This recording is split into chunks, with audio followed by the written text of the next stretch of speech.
We are back on MorningLine. Those were our guests this morning, laying it out for you, at least to hear, just so you can make a more informed choice one way or the other. By the way, we had Steve Glover on last week, who was very clearly not a supporter of this 34% property tax hike. I don't know anyone that really likes it, but the ones who proposed it with the council said it's necessary. So we thought, well, let's bring on some department heads and hear what they have to say. This morning we heard from Codes, Fire, and Public Library and kind of lay it out.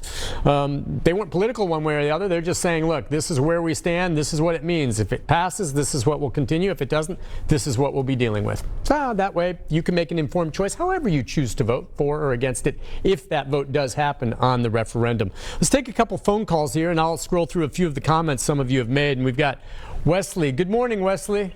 Hi, Wesley. Yes, sir. Go ahead. Good morning. How you doing, Nick? Sure. What I would like to say, being a taxpayer, I've seen my taxes rise.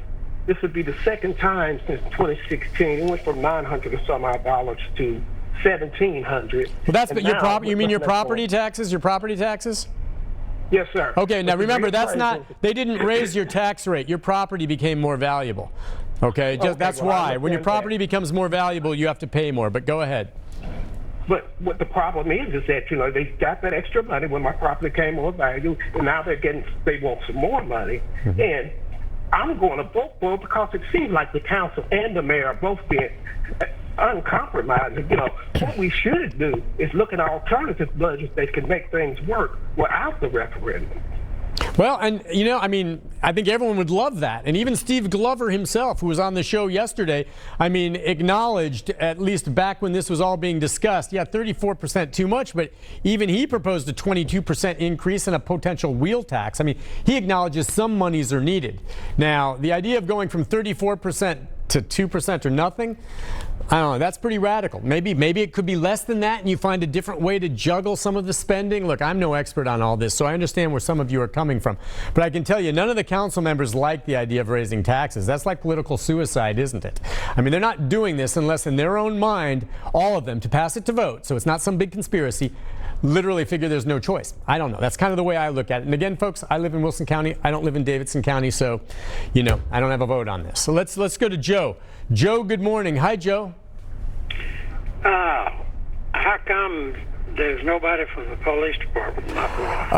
I don't know. Mary Elena, did we put in a call to the police? We did, and they weren't able to get someone for us this morning, but certainly if we can get more, I thought this was a great format, at least to let these department heads heard.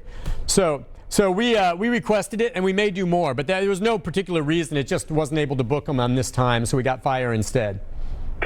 Well, your phones was messed up this morning. I couldn't get in on the codes because the number wouldn't work.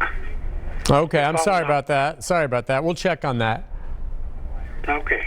Thank you. Okay, thanks. Yeah, he may have had a question. Joe usually has an issue on with the police department, and certainly like to hear from them. But I think the police would say that they're in kind of the same pickle right now that the fire department is. Maybe one reason we didn't get police yet is they're in the process of choosing a new police chief, and what that person, he or she, does will influence the future of spending there as well. And there's an interim at the moment.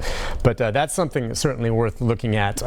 As I scrolled through some of these as we wrap it up, I get the sense that many people aren't disputing what these department heads are saying, but they're saying it's unfair to be putting this burden right now on folks that are struggling in this pandemic, many of them out of work. And I understand where that's coming from. And, talk to the people, Ann says, who are going to be impacted by this 34% tax increase. And so, it's a tough decision that has to be made. Everyone in the city's hurting, and I think it's a fair statement to say that the city's finances have been mismanaged, not so much recently with this current mayor, though you may not like some of what he's done, but he inherited a mess prior to this. And you're right, this is an it city. There should be tax money. Everyone wonders, where did it all go from all this growth? I can't tell you all that, okay? But there have been deals made to attract businesses, and that's part of the issue. And the money goes to different things. But I think moving forward from here on in, yes, there's going to have to be a much more careful stewardship of how money is spent.